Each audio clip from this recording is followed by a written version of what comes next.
Hello guys and welcome back to Car Obsession. Now last year you may remember I drove the Renault Megane RS and today I'm joined by the same car. Well, not quite, this is the trophy. So let's have a quick spin and see what it's like. Right, time to start her up. Oh, that bellow.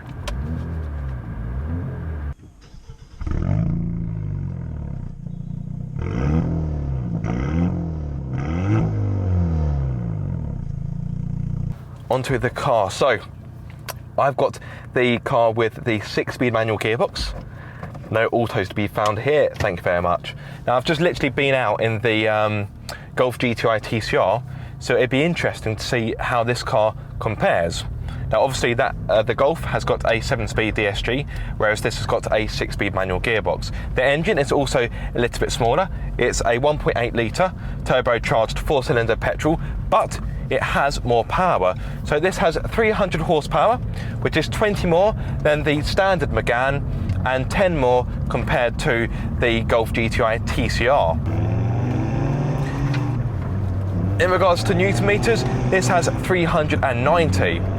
So this car packs more punch than the Golf GTI TCR.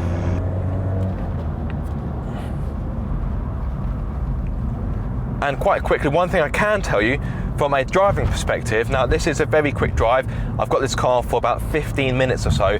So these are my first thoughts. This is far from a full comprehensive review. So if you want to know about boot space, fuel economy, or rear space, those kind of things, you won't really get it in this video. This is more my first impressions of how the car drives. And yes, one thing I will say quickly compared to the Golf is the turn-in on the Megane. It's really direct, really snappy. The reason for the more eager turn-in is thanks to the 4Control system. For those of you not in the know, 4Control basically means this car has got 4-wheel steering, unlike any other car in its segment. At slower speeds, the rear wheels steer opposite the front wheels to give you a tighter turning circle, but at higher speeds they steer with the front wheels to give better high-speed stability. Clever stuff. Now that's not to say the Golf GTI feels slow in regard to its steering rack, but this car, just a little twitch off the steering wheel and the front end, it's really darty. Some may find it a little bit twitchy, but it's really alert. The slightest steering input and the car wants to go. Now I thought the Golf GTI TCR was impressive, but from a handling perspective, the trophy really does knock it up a notch. Now, the ride is a little bit busier and it is a little bit more jiggly, but when you've got handling that's like this, wow. That is a fair compromise, I'm sure you'll agree. Now this car also feels a bit faster than the Golf GTI TCR. It just feels a little bit, overall it feels more alert. I wouldn't say it feels more savage, it feels more alive, that's a good way of putting it.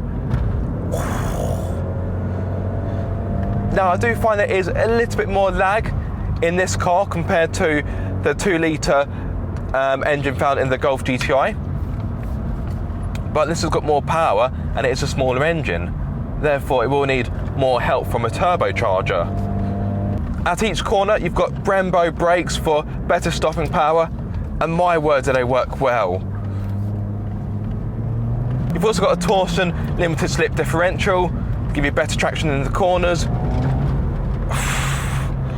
Oh, and my word, this car is impressive. Now, if you've watched my Golf GTI TCR video, you'll know I used the same word for that, but this feels more track ready than the TCR. And I'm sure some Volkswagen fans won't like me for saying that, but it does. Now, yes, the ride isn't quite as good. The interior isn't as nice, if I'm going to be honest. Although I do rather like the steering wheel. You've got the red centre stripe, and you've got a bit of Alcantara on the steering wheel as well. And the seats are actually nicer. Well, they're more supportive than the Golf, in my opinion. They really do hug you in the right places. I feel like I'm sat a little bit lower than the Golf. What does my passenger think? These are nicer seats than the GTI TCR, and I'm going to push this out there. I prefer these seats than the Type R as well, the FK8. Okay, that's high praise. But do you find you're sat lower in this car compared to the Golf? I feel like I've been sunken into this car, whereas with the Golf I felt like I got into it, if that makes sense. Whereas when I got into this car, I felt like I had to get in and then lower myself. So far I've compared the Trophy to the TCR, but how is the Trophy different from the standard Megane RS?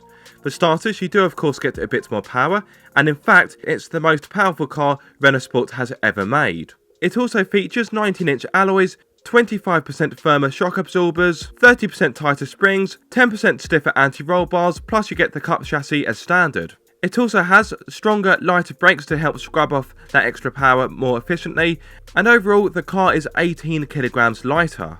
On top of this, the Trophy has a new ceramic ball bearing system in the turbocharger to give a better response, and the car has also received a freer breathing exhaust which sounds pretty fruity.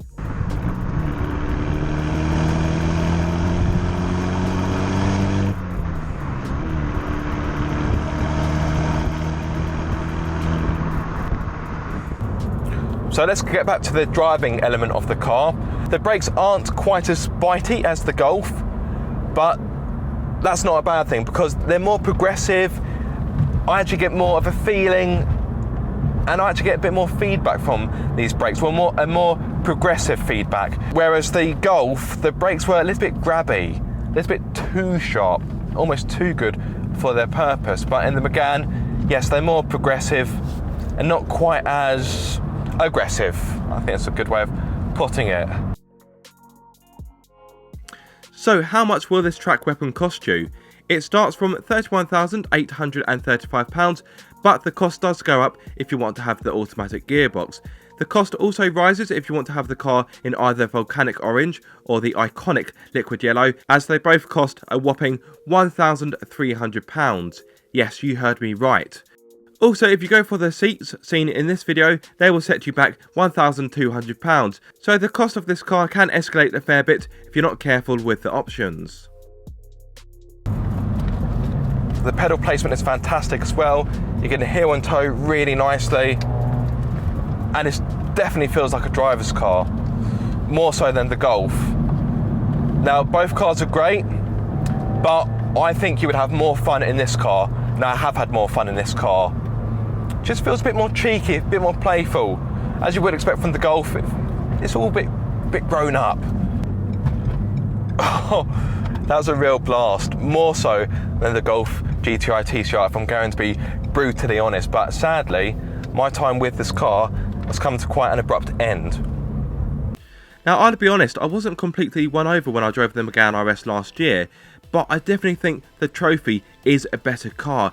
It feels like the finished article, whereas the standard car felt like it was missing something in my opinion. The Trophy then, as you would expect, is the ultimate version of the new Megane RS. Well, that's until the Trophy R comes along. But if you're looking for a Megane RS that's, been made even better, then be sure to check out this car.